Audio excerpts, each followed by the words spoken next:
ज्यादातर घरों में दिए बुझ चुके थे। बस कहीं कहीं लालटेन की पीली रोशनी झिलमिला रही थी। ठंडी हवा खेतों के बीच से गुजरते हुए अजीब सन्नाटा फैला रही थी। दूर कहीं कुत्तों के भौंकने की आवाजें माहौल को और डरावना बना रही थी। रामकिशोर अपने पुराने मिट्टी के घर के बाहर चारपाई पर बैठा था। घर में उसकी पत्नी शांति और 10 साल का बेटा पप्पू सो चुके थे। वह बीड़ी पीते हुए आसमान की ओर देख रहा था। काले बादलों के बीच कभी कभी बिजली चमक उठती और कुछ पल के लिए सब कुछ रोशन हो जाता। उसी वक्त उसने देखा गली के मोड़ से एक आदमी उसकी ओर आता दिखा। लंबा दुबला पतला, सिर पर अजीब सी टोपी और हाथ पर थैला लटकाए हुए। उसके कदम धीमे मगर भारी थे। रामकिशोर ने आंखें मिचमिचाई। इतनी रात में कौन आ रहा है? जब वो आदमी पास पहुंचा तो बोला, भाई साहब, रात हो गई है, कहीं ठहरने की जगह मिल जाएगी क्या? रामकिशोर ने हाथ सेकते हुए कहा, अरे यहाँ तो सब सो चुके हैं। सराय तो गांव से 2 कोस दूर है, पर चाहो तो आज की रात यहीं ठहर जाओ। अजनबी ने हल्की मुस्कान दी। धन्यवाद, बस एक रात की बात है। रामकिशोर ने उसे भीतर बुला लिया। मिट्टी के आंगन में लालटेन टिमटिमा रही थी। शांति जाग गई और बोली, कौन है जी इतनी रात को? कोई मुसाफिर है, रात यहीं रुक जाएगा। शांति ने अनमने ढंग से सिर हिलाया। ठीक है, पर भगवान जाने आजकल कौन कैसा निकल पड़ता है। अजनबी चुपचाप बैठ गया। उसके चेहरे पर एक अजीब शांति थी, लेकिन उसकी आंखें बहुत गहरी और ठंडी लग रही थीं, जैसे उनमें कोई राज छुपा हो। रामकिशोर ने पूछा, कहाँ जा रहे हो भाई? बस कहीं दूर रास्ते चलते जा रहा हूँ, कोई मंजिल नहीं। अरे वाह, बिना मंजिल के मुसाफिर, फिर तो भगवान ही साथी है तुम्हारा। अजनबी ने बिना कुछ कहे बस इतना कहा। वही तो है, हर जगह। रात गहराती चली गई। तीनों ने मिलकर खाना खाया। अजनबी ने बहुत कम खाया, बस 2 रोटियां और थोड़ा दाल। फिर बोला, अगर बुरा न मानो तो मैं बाहर बरामदे में ही सो जाऊं। जैसी तुम्हारी मर्जी। थोड़ी देर में सब सो गए, लेकिन रात के तीसरे पहर पप्पू की आंख खुली। उसे लगा कोई उसके सिर पर हाथ फेर रहा है। वो चौंक कर उठ बैठा। कमरे में मंद रोशनी थी, कोई नहीं था। उसने माँ बाप को देखा, दोनों सो रहे थे। उसने बाहर झांक कर देखा, अजनबी चारपाई पर लेटा था, पर उसकी आंखें खुली थीं।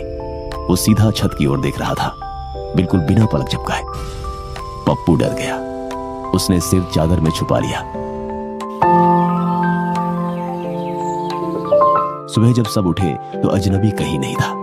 बस उसकी चारपाई पर मिट्टी के कुछ अजीब निशान थे, जैसे किसी ने गीली मिट्टी में पैर रखे हों। शांति बोली, देखा न मैंने, कहती थी रात में कौन सा आदमी घूमता है। अरे शायद सुबह सुबह निकल गया होगा। लेकिन उसी शाम जब रामकिशोर खेत पर गया तो चौकीदार ने कहा,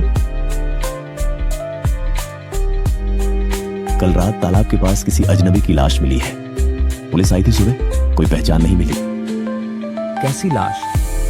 कहते हैं चेहरा बुरी तरह सड़ चुका था, कपड़े फटे हुए थे, जैसे कई दिन से मरा हो। रामकिशोर के हाथ से खुरपी गिर गई। कई दिन से मरा हुआ, लेकिन कल रात तो वो मेरे घर में जिंदा था। रात को वह बात उसने शांति को बताई। दोनों के चेहरों का रंग उड़ गया। कहीं वो भूत तो नहीं था? रामकिशोर ने कुछ नहीं कहा, बस चुपचाप दीवार की ओर देखने लगा। लेकिन उसी पल दरवाजे पर दस्तक हुई। शांति सिहर उठी। कौन है इतनी रात को? उसने कांपते स्वर में पूछा।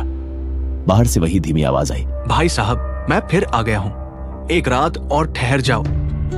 रामकिशोर का शरीर ठंडा पड़ गया।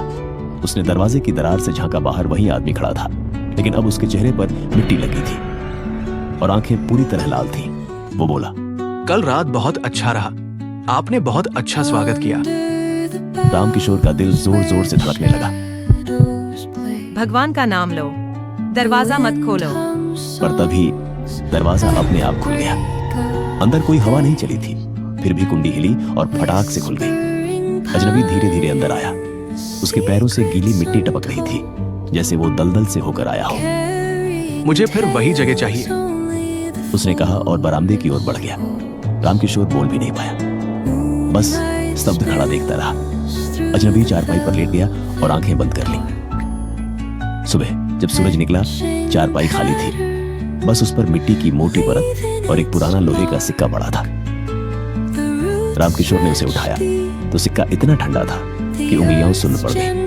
पीछे से पप्पू बोला, बाबा, वो अंकल फिर आएंगे क्या? पता नहीं बेटा, अगर आए तो दरवाजा मत खोलना। रात को गांव के मंदिर में घंटियां बजने लगी। पुजारी चिल्ला रहा था, तालाब के पास मत जाओ, वहां किसी की आत्मा भटक रही है। लेकिन उसी वक्त तालाब के किनारे एक परछाई धीरे धीरे उभरी। वही लंबा दुबला आदमी, उसके हाथ में वही लोहे का सिक्का था और होठों पर एक रहस्यमयी मुस्कान। उसने आसमान की ओर देखा और बोला, ठिकाना मिल गया। अब हर रात किसी नए घर में। सुबह के सूरज ने गांव के ऊपर सुनहरी रोशनी फैला दी थी, लेकिन रामकिशोर के घर के आसपास एक अजीब सी ठंडक बनी हुई थी। हवा चलती तो जैसे कानों में फुसफुसाहट सुनाई देती। मुझे फिर वही जगह चाहिए। शांति चूल्हे पर रोटियां सेक रही थी, पर उसके हाथ कांप रहे थे। पप्पू खिड़की से बाहर झांक रहा था और हर परछाई को देखकर सहम जाता। रात की वह घटना, दरवाजा अपने आप खुल जाना, अजनबी का फिर लौट आना, सब कुछ जैसे किसी बुरे सपने की तरह दिमाग में घूम रहा था। रामकिशोर खेत पर जाने की तैयारी कर रहा था, पर उसके पांव बार बार ठिठक जाते। कहीं वो फिर ना आ जाए। अब दिन निकल आया है। रामकिशोर ने खुद को दिलासा दिया, दिन में भूत नहीं आते। लेकिन उसे खुद अपने शब्दों पर भरोसा नहीं था। गांव में उस दिन अजीब माहौल था। तालाब के किनारे जहां उस अजनबी की लाश मिली थी, वहां अब लोगों की भीड़ लगी थी। पुलिस ने जगह घेर रखी थी, पर जैसे ही लोग पास जाते, ठंडी हवा का झोंका उन्हें पीछे धकेल देता। रामकिशोर ने दूर से देखा, वही चेहरा, वही कपड़े। उसका शरीर मिट्टी में आधा दबा हुआ था। पुलिस वाले कह रहे थे, लगता है किसी ने कई दिन पहले मारकर फेंक दिया। रामकिशोर का गला सूख गया। लेकिन अगर ये हुआ है तो कल रात मेरे घर कौन आया था? उसी पल उसके कानों में फिर वही आवाज गूंजी, मुझे फिर वही जगह चाहिए। उसने सिर झटका, पर आवाज नहीं रुकी। अब वो साफ सुनाई दे रही थी, जैसे कोई उसके ठीक पीछे बोल रहा हो। वो मुड़ा, कोई नहीं था। शाम तक उसका मन बहुत बेचैन रहा। जब घर लौटा तो देखा कि शांति और पप्पू दोनों बरामदे में बैठे हैं। शांति, कुछ हुआ है क्या? दिन में दरवाजा अपने आप खुल गया था, कोई था नहीं। पप्पू ने डरते हुए कहा, माँ, वो अंकल फिर आएंगे ना? चुप, वो कोई अंकल नहीं थे, वो कुछ और थे। फिर उसने भीतर जाकर वह लोहे का सिक्का उठाया जो कल सुबह चारपाई पर मिला था। उसे हाथ में लेते ही ठंडक उसकी हड्डियों में उतर गई। सिक्के पर कुछ उभरा हुआ लिखा था, ना लौटने वाले का निशान। वो शब्द जैसे उसकी नसों में दौड़ गए। उसने सिक्का कुएं में फेंक दिया। सिक्का गिरते ही कुएं के भीतर से छपाक की आवाज आई, फिर सन्नाटा। लेकिन कुछ पल बाद कुएं से धीमी हंसी की गूंज उठी। रात को उन्होंने दरवाजे, खिड़कियां सब कसकर बंद कर लिए। लालटेन जलाकर शांति ने भगवान की तस्वीर के आगे दीपक रख दिया। अब तो चैन से सो पाएंगे।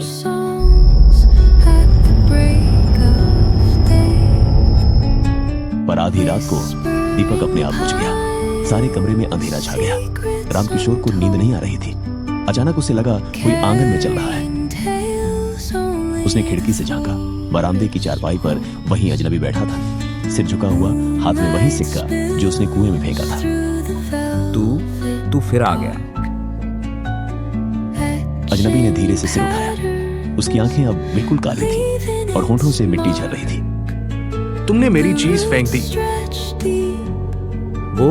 वो तुम्हारा सिक्का मेरा निशान था। जहां वो रहता है वहां मैं भी रहता हूं। अजनबी बोला और उसकी आवाज मानो चारों ओर गूंजने लगी। शांति दौड़कर कमरे से निकली, हाथ में तुलसी की माला लिए। भगवान का नाम लो, दूर हटो, उसने चिल्लाकर कहा। अजनबी ने उस पर नजर डाली। उसके चेहरे पर अब एक डरावनी मुस्कान थी। तुम्हारे भगवान यहाँ नहीं आते। और वो धीरे धीरे धुएं में बदल गया। अगली सुबह गांव वाले इकट्ठा हुए। रामकिशोर ने सारी बात बताई, पर किसी ने विश्वास नहीं किया। भूत वूत कुछ नहीं होते, तुम लोगों को वहम हुआ है। पंडित हरिप्रसाद ने कहा, नहीं बेटा, यह जगह अब अपवित्र हो चुकी है। जिस आत्मा को शांति नहीं मिली वो बार बार लौटती है। तो क्या करें बाबा? आज रात मैं पूजा करूंगा, उस आत्मा को बांधने की कोशिश करेंगे। रात को गांव के 4 आदमी आए। मंदिर से घंटियां, मंत्र और धूप की खुशबू लेकर घर के आंगन में वे सब जमा हुए। पंडित ने कहा, किसी भी हालत में लालटेन मत बुझने देना। अगर बुझ गई तो सब खत्म। पूजा शुरू हुई। मंत्रों की आवाज गूंजने लगी, लेकिन तभी हवा चलने लगी, तेज फिर और तेज। लालटेन झिलमिलाए। शांति ने उसे बचाने की कोशिश की, पर अचानक लौ बुझ गई। सब अंधेरा। पंडित चिल्लाया, दिया जलाओ जल्दी। तभी चारपाई अपने आप हिलने लगी। बर्तन गिर पड़े, दीवारों पर जैसे कोई खरोंच रहा हो। पप्पू चिल्लाया, बाबा वो आ गया, वो आ गया। अंधेरे में किसी की परछाई धीरे धीरे उभरी। वही अजनबी। अब उसका शरीर पूरा डरावना दिख रहा, मगर उसकी आंखें लाल अंगारों जैसी जल रही थी। मुझे जगह चाहिए। तुमने मेरी आत्मा को बांधने की कोशिश क्यों की? पंडित ने मंत्र पढ़ना शुरू किया। ओम नमो भगवते, ओम नमो भगवते। अजनबी ने घुराते हुए पंडित की ओर देखा और जमीन से उठती हवा ने सारे फूल, दिए और राख हवा में उड़ा दिए। रामकिशोर ने साहस कर कहा, कौन है? तुझे क्या चाहिए? अजनबी ने ठंडी हंसी हंसी। मुझे बस ठिकाना चाहिए, जहां मैं अधूरा नहीं रहूं। अधूरा? कैसी अधूरा? हाँ, उसने धीरे धीरे पास आते हुए कहा, मेरा शरीर तो मरा, पर आत्मा को किसी ने जलने नहीं दिया। मेरी चिता अधूरी रह गई थी। अब मैं हर घर में जाता हूँ, जब तक कोई मेरी आत्मा को पूरा मुक्त न करे। शांति कांपते हुए बोली। अगर हम तेरी चिता जलाए तो तू चला जाएगा। अजनबी कुछ पल चुप रहा, फिर बोला, हाँ, पर ध्यान रखना, अगर किसी ने डर दिखाया तो मैं सबको साथ ले जाऊंगा। अगली सुबह पंडित ने सब गांव वालों को बताया कि आज शाम उस अजनबी की चिता फिर से जलानी होगी। सबने मिलकर तालाब के किनारे लकड़ियां रखी और उसकी अधेली लाश वहां लाई गई। सूरज डूबने को था। हवा में अजीब सी गंध थी, सड़ी मिट्टी और धुएं की। रामकिशोर, शांति और पप्पू भी वहां थे। पंडित ने कहा, अब जब आग लगाओगे तो पीछे मत देखना, आत्मा निकल जाएगी। रामकिशोर ने माचिस जलाई और लकड़ियों में आग लगा दी। धीरे धीरे लपटें उठी, जलने की गंध हवा में घुल गई। सब पीछे हट गए, लेकिन अचानक किसी ने पीछे से आवाज दी, मुझे फिर वही जगह चाहिए। रामकिशोर का दिल जैसे रुक गया। वो वही आवाज थी। उसने पीछे देखा, वही अजनबी खड़ा था, मुस्कुरा रहा था। तू तो जल रहा है। वो मेरा शरीर है, पर आत्मा अभी नहीं गई। क्यों नहीं गई? पंडित चिल्लाया। क्योंकि जिसने मुझे मारा